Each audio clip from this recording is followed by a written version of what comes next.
समझिएगा, खुदा की कसम ये नहीं जानती कि मैं इसका बेटा हूं, मगर कसम उस रब्बुल इज्जत जलाल की, कसम है उस मालिक की जिसने मुझे पैदा किया है, वो जानता है कि ये मेरी मां है। ये नहीं जानती, ये पागल है, लेकिन वो जानता है जिसने मुझे पैदा किया है कि ये मेरी मां है, मैं इसी की खिदमत करता हूं, इसी के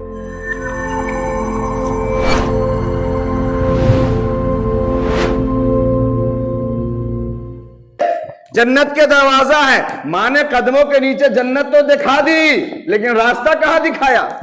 दरवाजा तो बंद किए बैठे हैं, बगैर दरवाजा खोले जन्नत में चले जाएंगे।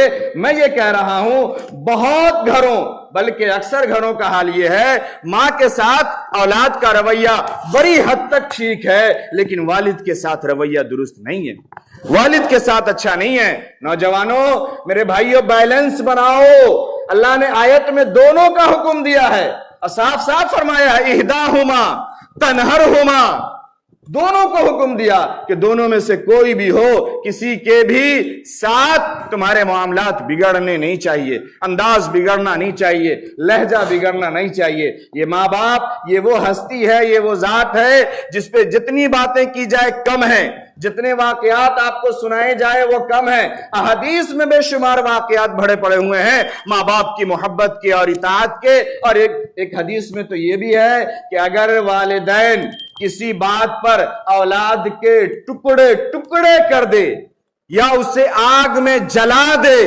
तब भी औलाद को यह हक नहीं है कि वो चूं करे। यहां तक हुक्म है। और आज की औलाद बगैर गाली और बगैर गुस्से के तो कोई बात ही नहीं होती। और फिर उसके बाद गलती एक और है, यहां पे समझिएगा। आज मैं बड़ी जिम्मेदारी से अब एक बात कहने लगा हूं, फिर एक वाकया सुनाऊंगा, 5 मिनट बाद खत्म कर रहा हूं। बड़ी जिम्मेदारी से, आज हम वालिदैन ने और मां बाप ने भी अपनी औलाद से मोहब्बत नहीं किया है। यह जुमला लिख लीजिए आप। वो लाड कह सकते हैं, हम लाड करते हैं, दुलार करते हैं। हमारे गांव में एक जबान चलती है, एक भाषा, छुच्छा दुलार करते हैं। माना अगर कोई किसी से मोहब्बत करता है ना, तो उसकी हकीकी भलाई चाहता है।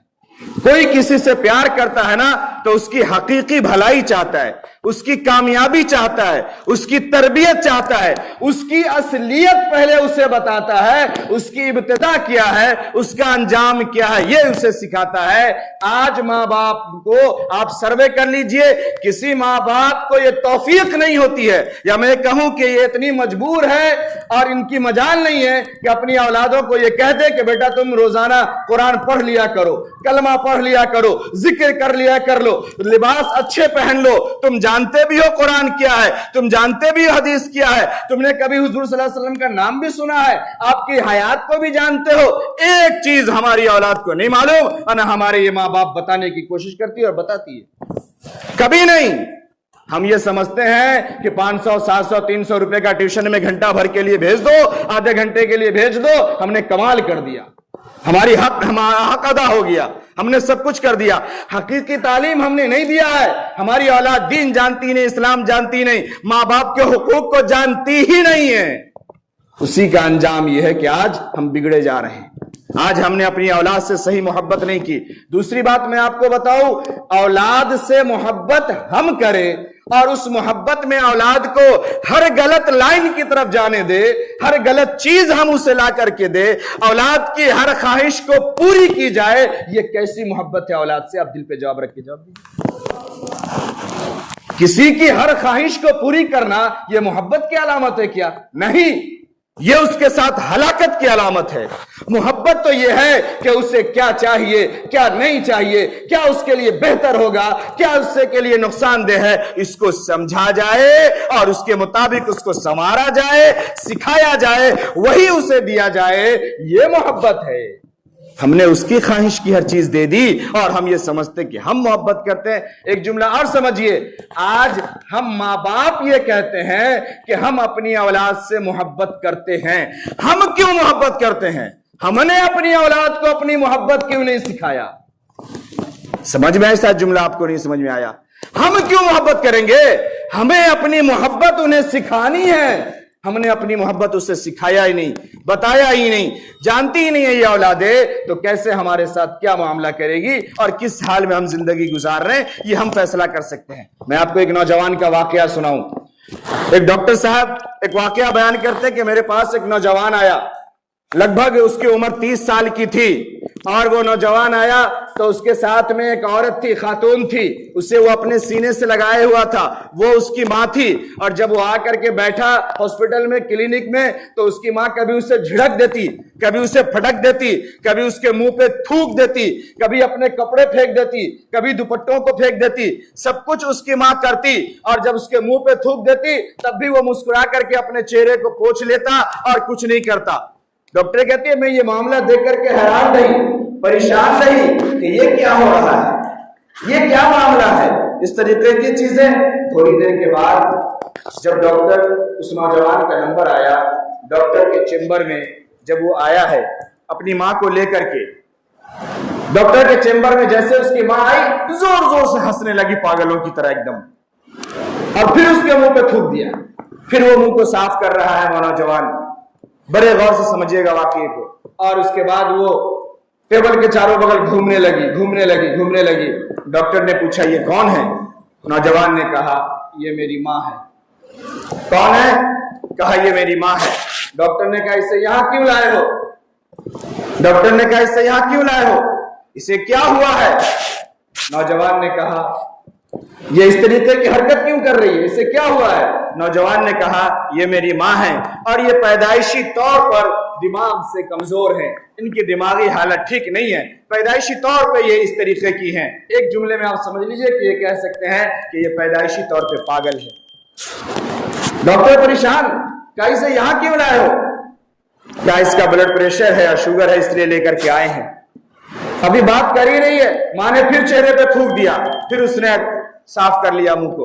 डॉक्टर ने एक और जुमला बीच में पूछा, कहा ये पैदाइशी तौर पे दिमागी कमजोर है, आप दुनिया में कैसे पैदा हो गए, आप दुनिया में कैसे है? हैरत से उस नौजवान ने बड़ी खुशी खुशी जवाब दिया, कहा कि मेरे दादा जान ने मेरे वालिद का निकाह कर दिया इनसे, कि शायद निकाह के बाद कोई औलाद हो, औलाद के बाद हो सकता है कि ठीक हो जाए, ऐसी कैफियत कभी होती है, मगर जो खुदा को मंजूर था ये ठीक ना हो सकी। अगली कहानी, क्या मेरे वालिद 1 साल में ही इन्हें तलाक दे दिया और ये मेरी माँ है, इसी हालत में ये तब से है। इस वक्त मैं 30 साल का हूं और मैं इन्हीं की खिदमत करता हूं, मैं 30 साल का हूं, इन्हीं की खिदमत करता हूं, खाना मैं पकाता हूं, कपड़े मैं धुलता हूं, इसे खिलाता भी हूं, पिलाता भी हूं, और जब मैं सोता हूं रात को तो अपने पाँव को इनके पाँव के साथ बांध करके सोता हूं, ताकि अगर मेरे सोते हुए ये उठ करके भाग जाए, कहीं निकल जाए, तो मुझे पता चल जाए ये मेरी माँ है। बताया इसे ब्लड प्रेशर है, इसे शुगर है, इसलिए लेकर के आया। अब ये कह रही थी, माँ फिर हंसने लगी, फिर बोलने लगी, और माँ कह रही है बेटा मुझे आलू दो, मुझे मिठाई दो, मुझे चीजें दो। फौरन नौजवान ने वो निकाल के दे दिया, सब चीज दिया। उसके बाद कहा अच्छा ये बताओ, अब जुमला समझिएगा, मैं बात समेट रहा हूं, जुमला समझिएगा। डॉक्टर ने कहा ये तो आपको पहचानती भी नहीं है, क्या आप जानते हैं कि ये आपको जानती है कि आप इसके बेटा हैं? उस नौजवान ने जवाब दिया नहीं, खुदा की कसम ये नहीं जानती कि मैं इनका बेटा हूं। अगला जुमला समझिएगा, अगला जुमला समझिएगा, खुदा की कसम ये नहीं जानती कि मैं इसका बेटा हूं, मगर कसम उस रब्बे जुल जलाल की, कसम है उस मालिक की जिसने मुझे पैदा किया है, वो जानता है कि ये मेरी मां है।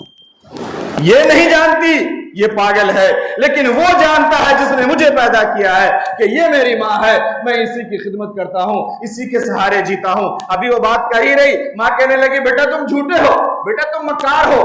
कामी क्या हुआ? कहने लगी तुमने कहा था तुमसे कि मुझे मक्का ले चलो, तुम मुझे मक्का नहीं ले जाते, मुझे मक्का ले चलो। माँ ने, बेटे ने जवाब दिया प्यार से, कहा अम्मी मैंने कहा है ना कि जुमरात को लेके चलूंगा आपको। डॉक्टर ने कहा आप इन्हें मक्का ले जाते हैं? कहा हाँ ले जाता हूँ, क्या इन पर तो शरई हुक्म वाजिब नहीं है, शरई जिम्मेदारी खत्म हो चुकी है। नौजवान ने कहा मैं नहीं चाहता कि मेरी माँ कोई ख्वाहिश करे और मैं उस ख्वाहिश को अगर पूरा कर सकता हूं तो पूरा न करूं, ये मैं नहीं चाहता हूं, इसलिए मैं इन्हें जब ये कहती है कि मक्का जाऊंगा तब मैं इन्हें मक्का ले जाता हूं। कहते इतनी गुफ्तगू के बाद नौजवान निकल गया, डॉक्टर ने अपना दरवाजा बंद कर लिया। दरवाजा बंद करके डॉक्टर कहता है घंटों रोता रहा, और रोते रोते उसने कहा कि मैंने माँ बाप के खिदमत की और माँ बाप के ताल्लुक से बहुत वाकयात सुने हैं, बहुत कुछ जान रखा है, लेकिन आज पहली बार मैंने आंखों देखा है कि माँ की मोहब्बत क्या होती है और माँ की खिदमत क्या होती है।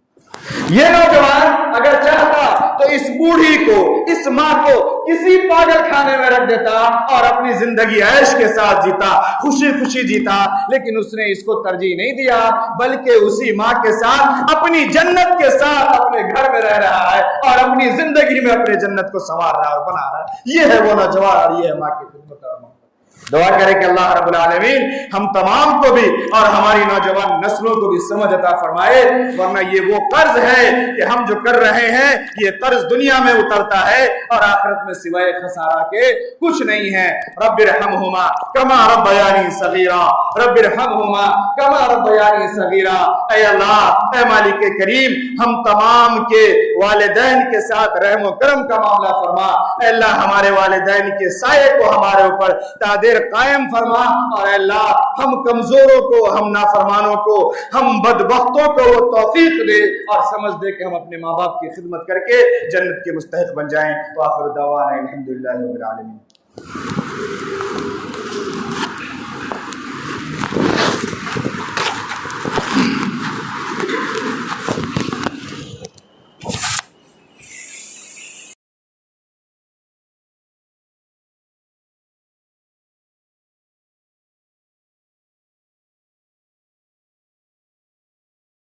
बड़ी जिम्मेदारी से आज हम वालिदैन ने और माँ बाप ने भी अपनी औलाद से मोहब्बत नहीं किया है। यह जुमला लिख लीजिए आप। वो लाड कह सकते हैं, हम लाड करते हैं, दुलार करते हैं। हमारे गांव में एक जबान चलती है, एक भाषा, छुच्छा दुलार करते हैं। माना अगर कोई किसी से मोहब्बत करता है ना तो उसकी हकीकी भलाई चाहता है, कोई किसी से प्यार करता है ना तो उसकी हकीकी भलाई चाहता है, उसकी कामयाबी चाहता है, उसकी तरबियत चाहता है, उसकी असलियत पहले उसे बताता है, उसकी